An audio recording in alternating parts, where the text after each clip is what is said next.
The Overcoat and the Department of... But I had better not mention which department. There's nothing in the world more touchy than a department, a regiment, a government office, and, in fact, any sort of official body.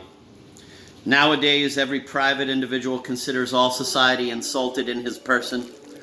I have been told that very lately a complaint was lodged by a police inspector of which town I don't remember, and that in this complaint he set forth clearly that the institutions of the state were in danger, and that his sacred name was being taken in vain. And, in proof thereof, he appended to his complaint an enormously long volume of some romantic work in which a police inspector appeared on every 10th page, occasionally, indeed, in an intoxicated condition. And so, to avoid any unpleasantness, we had better call the department of which we are speaking, quote, a certain department, end of quote. And so, in a certain department, there was a certain clerk, a clerk of whom it cannot be said that he was very remarkable. He was short, somewhat pockmarked, with rather reddish hair and rather dim, bleary eyes, with a small bald patch on the top of his head, with wrinkles on both sides of his cheeks, and the sort of complexion which is usually described as hemorrhoidal. Nothing can be done about that. It is the Petersburg climate. As for his grade in the civil service, for among us a man's rank is what must be established first, he was what is called a perpetual titular counselor, a class at which, as we all know, various writers who indulge in the praiseworthy habit of attacking those who cannot defend themselves jeer and jibe to their heart's content. This clerk's surname was Basmachkin. From the very name, it is clear that it must have been derived from a shoe, bajmak. But when and under what circumstances it was derived from a shoe, it is impossible to say. Both his father and his grandfather and even his brother-in-law and all the Bajmachkins, without exception, wore boots, which they simply resold 2 or 3 times a year. His name was Akaky Akakievich. Perhaps it may strike the reader as a rather strange and contrived name, but I can assure him that it was not contrived at all, that the circumstances were such that it was quite out of the question to give him any other name. Akaky Akakievich was born toward nightfall, if my memory does not deceive me, on the 23rd of March. His mother, the wife of a government clerk, a very good woman, made arrangements in due course to christen the child. She was still lying in bed facing the door, while on her right hand stood the godfather, an excellent man called Ivan Ivanovich Yeroshkin, one of the head clerks in the Senate, and the godmother, the wife of a police official and a woman of rare qualities, Irina Semyonovna Belobryushkova. 3 names were offered to the happy mother for selection: Maki, Saucy, or the name of the martyr Kozdazat. No, thought the poor lady, they are all such names. To satisfy her, they opened the calendar at another page, and the names which turned up were Trifoli, Dula, Veracese. What an infliction, said the mother. What names they all are. I really never heard such names. Veradad or Varuk would be bad enough, but Trifoli and Veracese? They turned over another page, and the names were Pavsikeki and Vakizi. Well, I see, said the mother. It is clear that it is his fate. Since that is how it is, he had better be named after his father. His father is Akaky. Let the son be Akaky too. This was how he came to be Akaky Akakievich. The baby was christened and cried and made sour faces during the ceremony, as though he foresaw that he would be a titular counselor. So that was how it all came to pass. We have reported it here so that the reader may see for himself that it happened quite inevitably, and that to give him any other name was out of the question.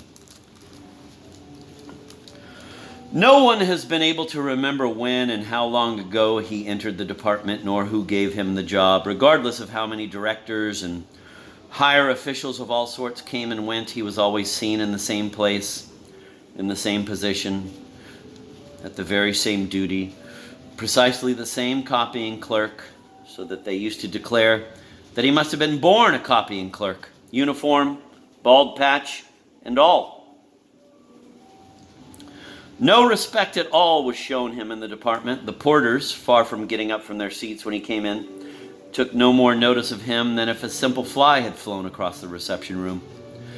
His superiors treated him with a sort of despotic aloofness. The head clerk's assistant used to throw papers under his nose without even saying, "Copy this," or "Here's an interesting, nice little case," or some agreeable remark of the sort, as is usually done in well-bred offices. And he would take it, gazing only at the paper without looking to see who had put it there and whether he had the right to do so. He would take it and at once begin copying it. The young clerks jeered and made jokes at him to the best of their clerkly wit, and told before his face all sorts of stories of their own invention about him. They would say of his landlady, an old woman of 70, that she beat him, would ask when the wedding was to take place, and would scatter bits of paper on his head, calling them snow. Akaky Akakievich never answered a word, however, but behaved as though there were no one there. It had no influence on his work. In the midst of all this teasing, he never made a single mistake in his copying. It was only when the jokes became too unbearable, when they jolted his arm and prevented him from going on with his work, that he would say, "Leave me alone! Why do you insult me?" And there was something touching in the words and in the voice in which they were uttered.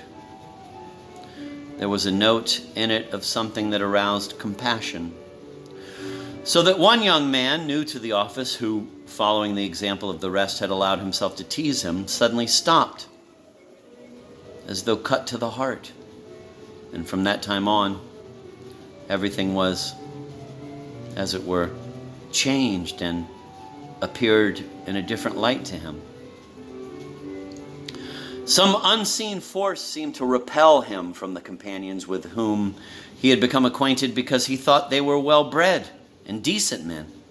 And long afterward, during moments of the greatest gaiety, the figure of the humble little clerk with a bald patch on his head appeared before him with his heart-rending words, "Leave me alone! Why do you insult me?" And within those moving words he heard others, "I am your brother."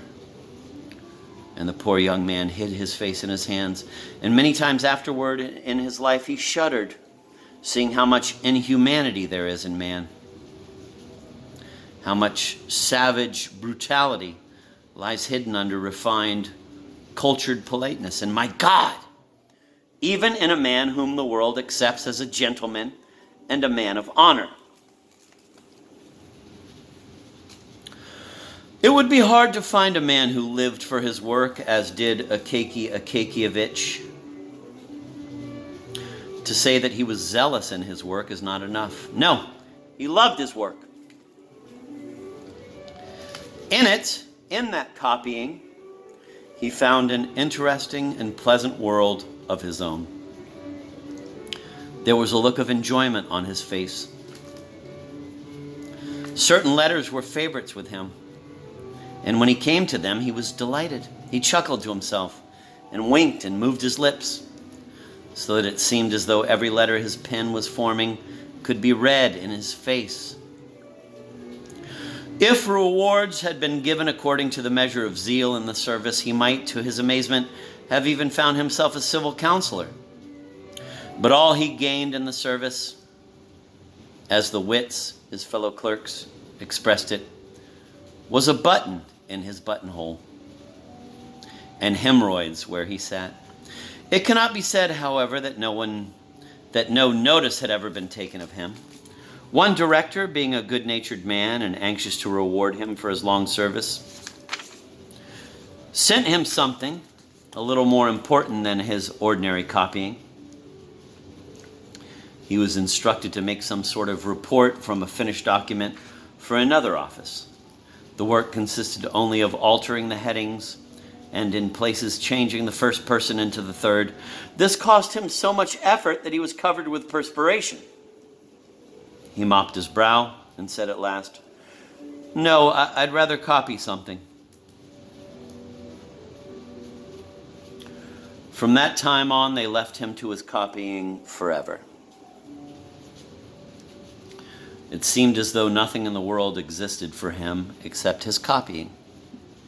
He gave no thought at all to his clothes. His uniform was, well, not green, but some sort of rusty, muddy color. His collar was very low and narrow, so that although his neck was not particularly long, yet standing out of the collar it looked as immensely long as those of the dozens of plaster kittens with nodding heads, which foreigners carry about on their heads and peddle in Russia. And there were always things sticking to his uniform, either bits of hay or threads. Moreover, he had a special knack of passing under a window at the very moment when various garbage was being flung out into the street, and so was continually carrying off bits of melon rind and similar litter on his hat.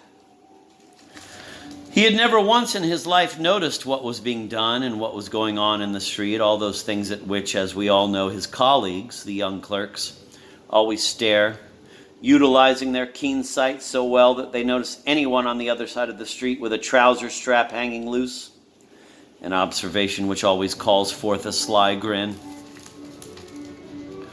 Whatever Akakievich looked at, he saw nothing but his clear, evenly written lines, and it was only perhaps when a horse suddenly appeared from nowhere and placed its head on his shoulder, and with its nostrils blew a real gale upon his cheek, that he would notice that he was not in the middle of his writing, but rather in the middle of the street.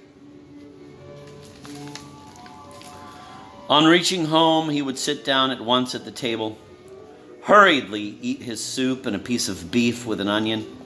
He did not notice the taste at all, but ate it all with the flies and anything else that Providence happened to send him. When he felt that his stomach was beginning to be full, he would get up from the table, take out a bottle of ink, and begin copying the papers he had brought home with him. When he had none to do, he would make a copy especially for his own pleasure, particularly if the document were remarkable not for the beauty of its style, but because it was addressed to some new or distinguished person. Even at those hours when the gray Petersburg sky is completely overcast and the whole population of clerks have dined and eaten their fill, each as best he can, according to the salary he receives and his personal tastes, when they are all resting after the scratching of pens and bustle of the office, their own necessary work and other people's, and all the tasks that an overzealous man voluntarily sets himself even beyond what is necessary, when the clerks are hastening to devote what is left of their time to pleasure, some more enterprising are flying to the theater, others to the street, to spend their leisure staring at women's hats, some to spend the evening paying compliments to some attractive girl, the star of a little official circle, while some, and this is the most frequent of all, go simply to a fellow clerk's apartment on the third or fourth story, 2 little rooms with a hall or a kitchen,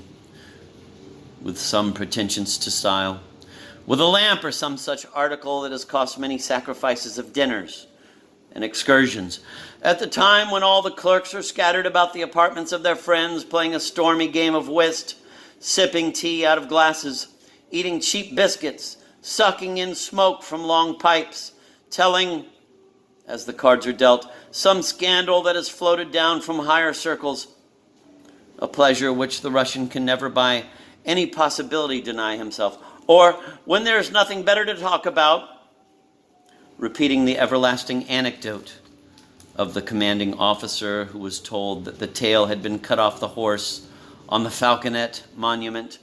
In short, even when everyone was eagerly seeking entertainment, Akakievich did not indulge in any amusement. No one could say that they had ever seen him at an evening party. After working to his heart's content, he would go to bed, smiling at the thought of the next day and wondering what God would send him to copy. So flowed on the peaceful life of a man who knew how to be content with his fate on a salary of 400 rubles. And so perhaps it would have flowed on to extreme old age had it not been for the various disasters strewn along the road of life, not only of titular, but even of privy, actual court, and all other counselors, even those who neither give counsel to others nor accept it themselves.